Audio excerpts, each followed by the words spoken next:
Hello students, welcome back to my channel star circle of commerce. हम लोग business studies पढ़ रहे थे और उसी बिजनेस स्टडीज का एक बहुत ही important topic forms of business organisation में ज्वाइंट हिंदू फैमिली बिजनेस है। हम लोग आज इसी पे डिस्कस करेंगे ज्वाइंट हिंदू फैमिली बिजनेस क्या होता है। एज वी नो दैट कि फॉर्म्स ऑफ बिजनेस ऑर्गेनाइजेशन का अलग अलग जो है बिजनेस करने का वे है। जैसा कि मैंने आपको बताया था कि sole trade, sole proprietorship, then partnership, उसके बाद अब हम लोग आ चुके हैं ज्वाइंट हिंदू फैमिली बिजनेस में कोऑपरेटिव सोसाइटी देन कंपनी। तो we will discuss about today joint Hindu family business वो क्या होता है। देखिए, मैं एक आसान भाषा में आपको बताना चाहता हूं कि ज्वाइंट हिंदू फैमिली बिजनेस वो बिजनेस होता है जो आज के दौर में भी चल रहा है, जो कि काफी पुराना है, हजारों सालों से एक प्रथा चलते हुए आ रही है, जो कि हिंदूज लॉ के अकॉर्डिंग चलाया जाता है। जैसे एग्जांपल के तौर पर किसी के दादाजी ने बिजनेस को स्टार्ट किया था, अब उसके दादा के बाद उनके बेटे जो है बिजनेस को चलाए, अब उसके पोता जो है बिजनेस को चला रहे हैं। वो एक कनेक्टिविटी है, यानी कि वो जनरेशन बाय जनरेशन बिजनेस चलता चला जा रहा है। 3 जनरेशन 4 जनरेशन वो बिजनेस वही हो रहा है। लेकिन जिन्होंने बिजनेस को स्टार्ट किया था उसको हम लोग बोलते हैं हेड ऑफ फैमिली मेंबर, जो कि कहलाता है कर्ता, KARTA, कर्ता। ठीक है, आज हम लोग उनके बारे में डिस्कस करेंगे। और इसकी खासियत ये है इस बिजनेस की कि अगर आप ज्वाइंट हिंदू फैमिली बिजनेस में है, एग्जाम्पल के तौर पर, और अगर आपका कोई बेटा पैदा होता है तो बाय बर्थ वो जो है उस फैमिली बिजनेस का मेंबर बन जाएगा।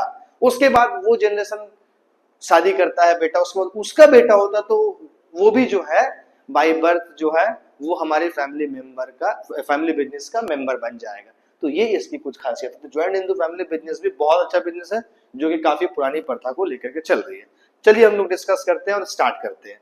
आइए सबसे पहले हम लोग बात करते हैं ज्वाइंट हिंदू फैमिली बिजनेस में इसका मीनिंग का। ये एक्चुअल में ज्वाइंट हिंदू फैमिली बिजनेस, बहुत सिंपल सा मैं बात आपको बताना चाहता हूँ कि ये फैमिली बिजनेस जो है इस तरह का बिजनेस जो गवर्नमेंट के जरिए इसको बताएगा। तो हिंदूज लॉ, ये किस कॉन्सेप्ट को फॉलो किया जाता है? हिंदूज लॉ के अकॉर्डिंग। जैसे मैं आपको बताना चाहता हूँ, a joint Hindu family business is type of business organisation in India that is governed by principle of Hindu's law. It is the only business forms in India that is created by operation of law and not by the agreement और contract. बात समझ आ रही है? ये एक ऐसा business है, ना तो कोई एग्रीमेंट ना तो कोई कॉन्ट्रैक्ट होता है। मेरे दादाजी ने कोई बिजनेस को स्टार्ट किया था, उनके बेटे मतलब मेरे पिताजी हुए, वो बाय बर्थ उस बिजनेस के पार्टनर हो गए। उसके बाद उनके बाद मैं पैदा हुआ, मैं बाय बर्थ उस बिजनेस का पार्टनर हो गया। मेरे बाद अगर मेरा बेटा आता है तो बाय बर्थ पार्टनर हो जाता है। तो आपके मन में एक सवाल भी आ रहा होगा, सर बेटा बेटा का तो बात कर रहे हैं, क्या बेटी भी हो सकती है? नहीं, बेटी जो है वो ज्वाइंट हिंदू फैमिली बिजनेस के पार्टनर नहीं हो सकती है। अब उस पर भी क्या शर्त है, क्या कंडीशन है, उसके बारे में डिटेल से बताएंगे। और कभी ऐसा भी हो सकता है कि बाय बर्थ बेटा पार्टनर्स नहीं हो सकते। इसमें 2 स्कूल्स है, उसके बारे में डिस्कस करेंगे, मिताक्षरा और दया भागा। ये सारी चीजें हम लोग डिस्कस करेंगे। तो पहले हम लोग स्टार्ट कर लेते हैं। It is also known as Hindu undivided family business. The head of the family is called karta. ये आपको याद रखना है, ठीक है। अभी मैंने आपको बताया ना कि head of the family member जो होते हैं वो कर्ता होते हैं। कर्ता का मतलब दादाजी। दादाजी बिजनेस को स्टार्ट किए, उनकी लायबिलिटी अनलिमिटेड होती है, ठीक है। लिमिटेड अनलिमिटेड में आपको डिफरेंस बताया गया था। अनलिमिटेड का क्या मतलब है? इन केस बिजनेस डूब जाता है तो वो जो मेरे दादाजी है जिन्होंने बिजनेस को स्टार्ट किया, जिनको हम कर्ता बोल रहे हैं, जो हेड ऑफ फैमिली मेंबर है, उनको अपना पर्सनल प्रॉपर्टी बेच के चुकाना भी पड़ेगा, ठीक है। तो ये मामला पे हम लोग आगे डिस्कस करेंगे। Manage the business, the other member called copartner shares ownership and profit. Membership is acquired by birth in the family, not by choice. यानी कि मेंबरशिप जो मिलता है वो बाय बर्थ ही मिल जाता है। अगर कोई मेल मेंबर उस फैमिली में पैदा होता है, जो कि ज्वाइंट हिंदू फैमिली बिजनेस चल रहा है, तो वो पैदा होते साथ उस बिजनेस का मेंबर हो जाएगा। दैट मीन्स बाय बर्थ उस फैमिली बिजनेस का मेंबर हो जाएगा। आइए थोड़ा सा हम लोग ना इसका हिस्ट्री के बारे में जानते हैं, इसमें क्या क्या बातें आती है। देखिए, the concept of joint Hindu family business comes from ancient Hindus law under the Mitaksara and Daya Bhaga. School, ये दो अलग अलग कॉन्सेप्ट को फॉलो करता है। एक है क्या आपका मिताक्षरा और एक है आपका दया भागा। तो ये दोनों में क्या डिफरेंस होता है सर, इसका क्या मतलब होता है, ये दोनों का मतलब को आप डिटेल से अभी समझेंगे, ठीक है। It is based on ideas of Hindu undivided family where property and business are owned jointly by the family, यानी कि पूरा प्रॉपर्टी और जो भी बिजनेस होता है वो ज्वाइंटली जो है वो पूरा पूरी फैमिली का होता है। The system is originated to manage ancestral property and business together as the family unit, यानी कि सारे लोगों का जो होता है वो सारे लोगों का हो जाता है, सारे मेंबर जो है उसमें प्रॉफिट के हकदार हो जाते हैं, ठीक है। इसमें हम लोग बात किए थे अभी दो तरह का बात है, मिताक्षरा स्कूल ये क्या होता है, followed all over India except Bengal and Assam, ठीक है। मिताक्षरा रूल को कहां छोड़ के फॉलो किया था, बंगाल और आसाम में। इसका कॉन्सेप्ट क्या है, मेंबरशिप इज बाय बर्थ, हमने आपको बताया था कि बाय बर्थ जो है वो मेंबर हो जाता है, ठीक है।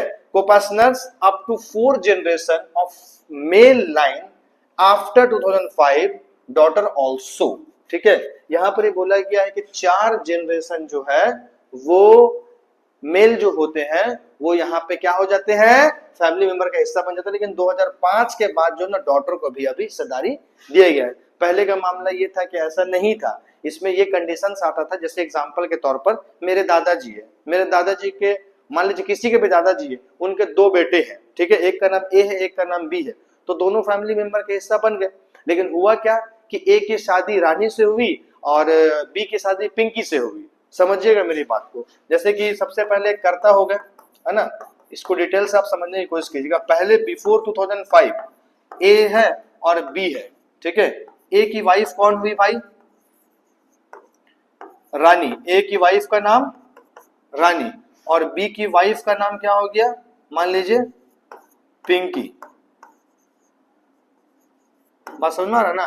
तो अब जो है ए का जो है वो डेथ हो जाता है, तो इस केस में रानी जो होगी वो हमारी फैमिली मेंबर मतलब बिजनेस के जो है मेंबर बन जाएगी, बात समझ में आ रही ना, बिजनेस के मेंबर बन जाएगी। तो समझ में आया बात कि कैसे कोई लेडीज मेंबर बन सकती है, ठीक है। लेकिन 2005 के बाद जो है ना वो डॉटर को भी चांसेस मिलने लगे कि वो भी हमारी फैमिली मेंबर फैमिली बिजनेस का मेंबर बन सकती है, ठीक है।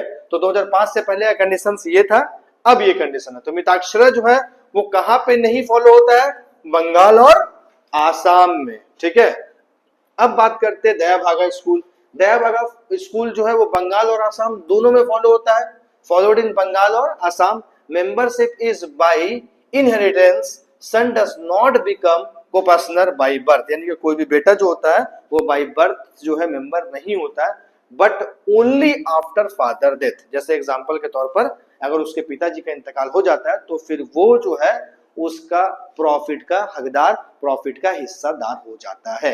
तो ये 2 बात आपको ध्यान में रखना पड़ेगा, ठीक है। ऐसे जनरली कोई भी जो है बच्चा पैदा होता है आसाम बंगाल को छोड़ करके, जहां पे मिताक्षरा स्कूल को फॉलो किया जा रहा है, जिसमें कोई भी मेल मेंबर होता है वो बाय बर्थ हमारे बिजनेस का जो है वो मेंबर बन जाता है। लेकिन अगर दया भागा स्कूल है जिसमें बंगाल और आसाम को फॉलो किया था, उसमें फादर के डेथ होने के बाद फिर वो उसके हिस्सेदारी मिलती है, ठीक है।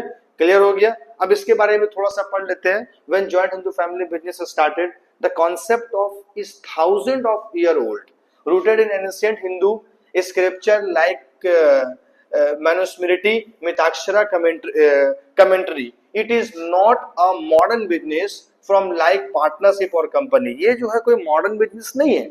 आज के दौर का जो पार्टनरशिप कंपनी ये सारी चीजें जैसे बनती थी, ये बहुत पुराने कॉन्सेप्ट को फॉलो किया जा रहा है, ठीक है। हजारों साल 2000 साल पहले से ये प्रथा चलते हुए आ रहा है और इसी प्रथा को जो है फॉलो किया जा रहा है। बात समझ में आ रहा है ना बाबू, ठीक है। The formal recognization of Hindu undivided family business continued in British India when court upheld it as a valid legal entity.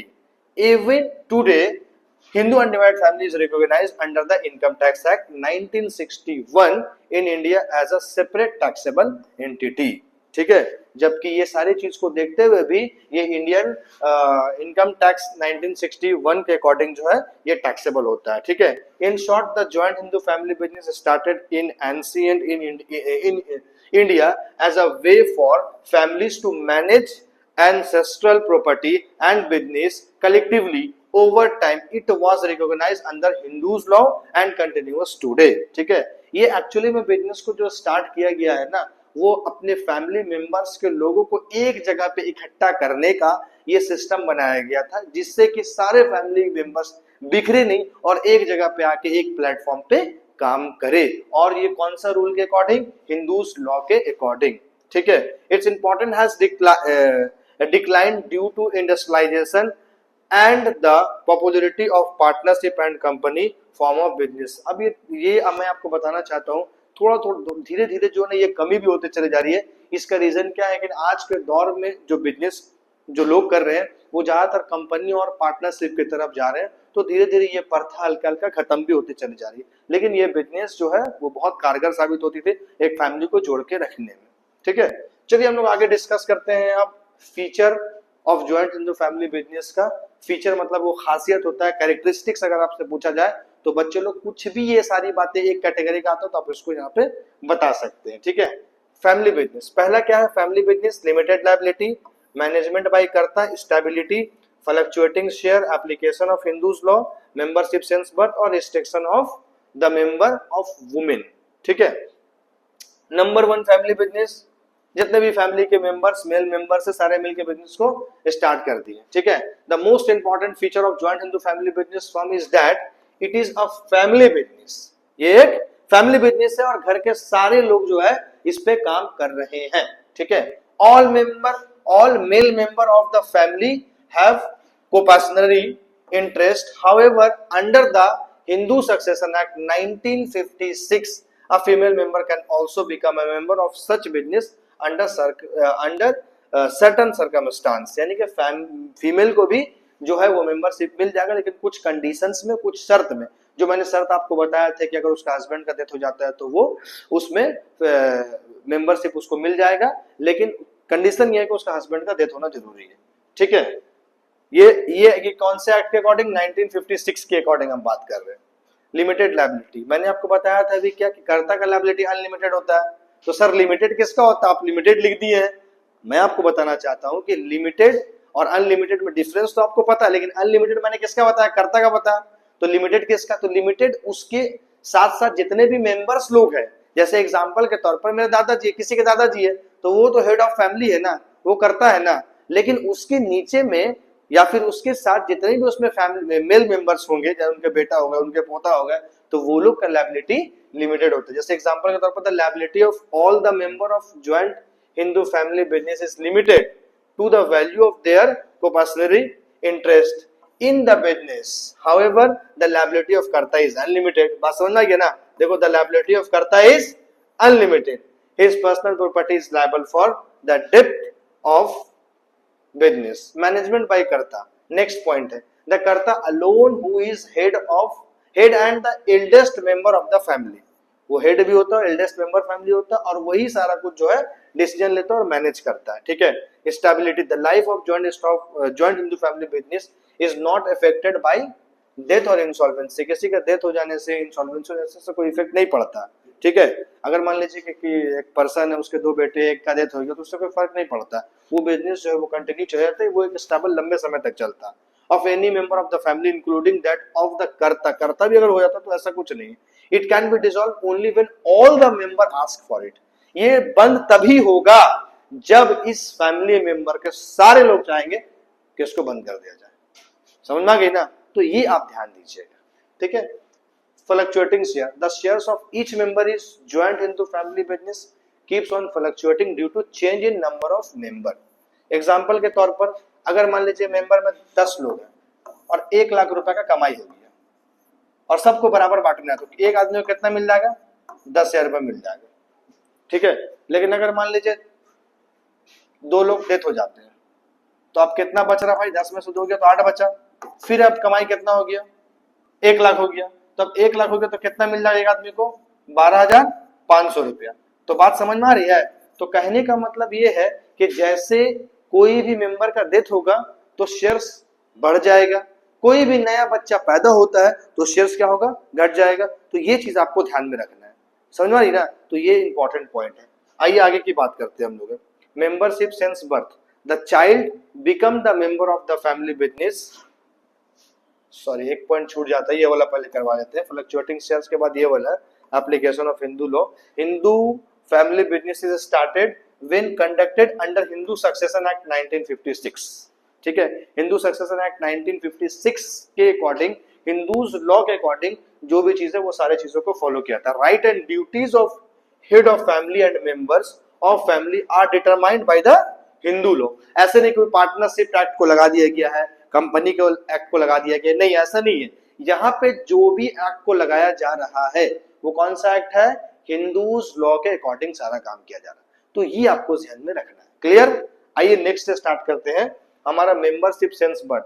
I already explain about कि जो भी मेंबर हमारे, जो भी मेल मेंबर हमारे यहाँ पैदा होता है हमारी फैमिली में, वो पैदा होते साथ हमारे बिजनेस का मेंबर बन जाएगा। ठीक है, the child become the member of the family business since his birth in the family. He also get a share in the ancestral property since birth. ठीक है, membership of minor, it is the only form of business wherein the minor male child automatically becomes the co-partner by birth in the family. ठीक है, तो यहाँ पे कहने का मतलब है कि कोई भी नया आया है, कोई भी फैमिली मेंबर में पैदा हुआ है, पैदा होते साथ हमारे बिजनेस का मेंबर बने, उसमें कुछ भी उसको लगाने की जरूरत नहीं, कुछ पैसा इन्वेस्ट करने की जरूरत नहीं, या फिर उसके कोई फादर उधर तो पैसा ऐसा कुछ नहीं है। ठीक है, नेक्स्ट है restriction of the membership of women.